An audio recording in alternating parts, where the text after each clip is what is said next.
जे तुम्हाला भाव देत नाही तेच तरसतील तुमच्यासोबत बोलायला.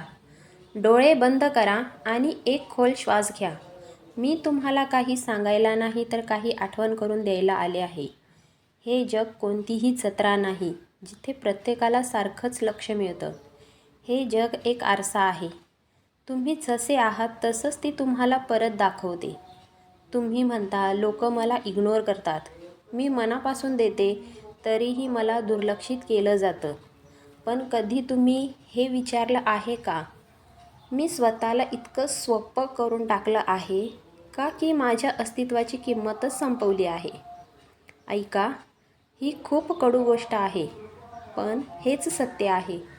जी गोष्ट जितकी सहज मिळते तिची किंमत तितक्याच लवकर संपते.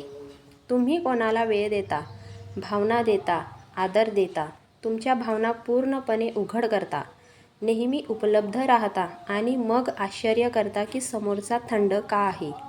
खरं तर तो थंड नाही, त्याने फक्त हे पाहिलं आहे की तुम्हाला मिळवण्यासाठी त्याला काहीही गमवावं लागणार नाही. हीच ती वेळ असते जिथे माणूस स्वतःला लहान करून घेतो. लक्षपूर्वक ऐका, जेव्हा कोणी तुम्हाला इग्नोर करतं तेव्हा तो असं म्हणत नाही की तुम्ही निरुपयोगी आहात. तो फक्त असं सांगत असतो की तुमच्या अनुपस्थितीने त्याला काही फरक पडत नाही. आणि हाच सर्वात मोठा संकेत आहे. वेदना नाही, हा एक संदेश आहे. पण लोक हा संदेश समजून घेण्याऐवजी स्वतःलाच दोष देऊ लागतात. रडतात, चिकटून राहतात. हीच सर्वात मोठी चूक आहे. ज्या दिवशी तुम्ही तुमच्या दुर्लक्षाला शक्तीत बदलता त्या दिवशी खेळ बदलतो. पहा, जेव्हा कोणी तुम्हाला दुर्लक्षित करतं आणि तरीही तुम्ही त्याच्या मागे धावत राहता तेव्हा तुम्ही नकळत त्याला हे दाखवत असता की तुमच्या आयुष्याचा केंद्रबिंदू तोच आहे. आणि कोणताही माणूस कधीच त्या गोष्टीची कदर करत नाही जी त्याला मेहनत न करता मिळते. म्हणून पहिलं पाऊल आहे मागे सरकणे. मागे सरकणे म्हणजे भीती नाही तर शहाणपण आहे. याचा अर्थ तुम्ही रागात आहात असा नाही. याचा अर्थ तुम्ही आता जागे झाला आहात. जेव्हा कोणी तुम्हाला भाव देत नाही तेव्हा शांत व्हा. तक्रार करू नका, प्रश्न विचारू नका, स्पष्टीकरण देऊ नका. फक्त तुमची ऊर्जा परत घ्या. लोक अनेकदा विचारतात, जर मी मागे सरकले तर तो कायमचा जाईल का? जर तो गेला तर समजा तो कधीच तुमचा नव्हता. आणि जर तो थांबला तर समजा तुमच्या अनुपस्थितीने त्याला विचार करायला भाग पाडलं आहे. लक्षात ठेवा, जो तुमच्या उपस्थितीत जागा होत नाही तो तुमच्या अनुपस्थितीतच जागा होतो. आता अजून एक गोष्ट समजा, नेहमी उपलब्ध राहणं हा काही मोठा गुण नाही. तो अनेकदा आत्मसन्मानाच्या कमतरतेचं लक्षण असतो.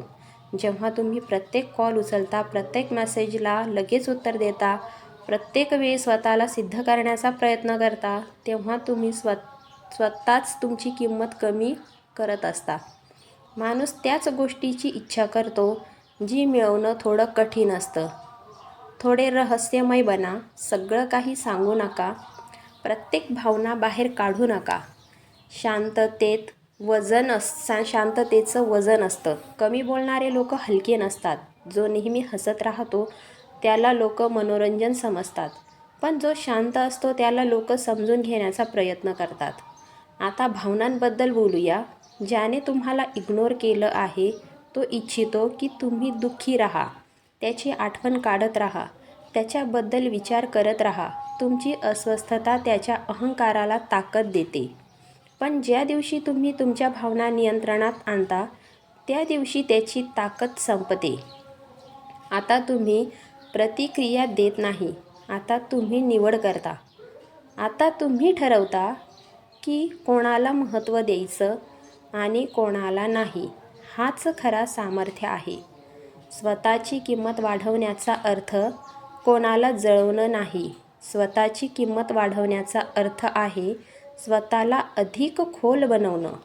तुमचं ज्ञान, तुमचं कौशल्य, तुमची शिस्त, तुमचा आत्मसन्मान वाढवणं. जेव्हा तुमच्या आयुष्यात काहीतरी घडत असतं काहीतरी पुढे जात असतं तेव्हा लोक आपोआप आकर्षित होतात. तुम्हाला त्यांना बोलवावं लागत नाही. आणि लक्षात ठेवा, जो माणूस स्वतःवर अवलंबून असतो त्याचीच सगळ्यांना गरज असते. जो नेहमी कोणावर तरी अवलंबून असतो त्याला कोणी गंभीरपणे घेत नाही. आता थोडं विचार करा, जर आज कोणीतरी तुम्हाला इग्नोर केलं आणि तुम्ही दिवसरात्र त्याचाच विचार करत राहिलात, तर तुम्हाला काय मिळालं? वेदना, रिकामेपणा आणि राग. पण तीच ऊर्जा जर तुम्ही स्वतःला सुधारण्यात लावली असती तर काही काळानंतर तोच माणूस तुम्हाला शोधत आला असता. कारण लोक शब्दांनी नाही, परिस्थितीने प्रभावित होतात. गर्दीतही लोक चमकतात का? कारण ते भावनांमध्ये वाहून जात नाहीत. ते जागरूकतेने जगतात. ते विचारत नाहीत मला काय मिळेल, ते विचारतात मी काय बनत आहे. आणि जो बनतो त्याला मिळवण्यासाठी लोक स्वतः येतात. आता शेवटची गोष्ट लक्षपूर्वक ऐका. हे सगळं कोणाला त्रास देण्याची कला नाही. ही स्वतःला मुक्त करण्याची प्रक्रिया आहे. जर कोणी परत येत असेल तर पहा तो सन्मानाने येतो की सवयीने.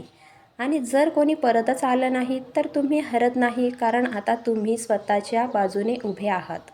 आणि ज्या दिवशी तुम्हाला कोणाची गरज उरत नाही त्या दिवशी जग तुम्हाला गमावण्याची भीती बाळगू लागतं. शांत रहा, खोल बना, दुर्मिळ बना. तसेच आजचे विचार आवडले असतील तर मनातील भावना अनावर चॅनलला फॉलो करा. व्हिडिओला लाईक शेअर करा. भेटूया नवीन व्हिडिओत. तोपर्यंत धन्यवाद.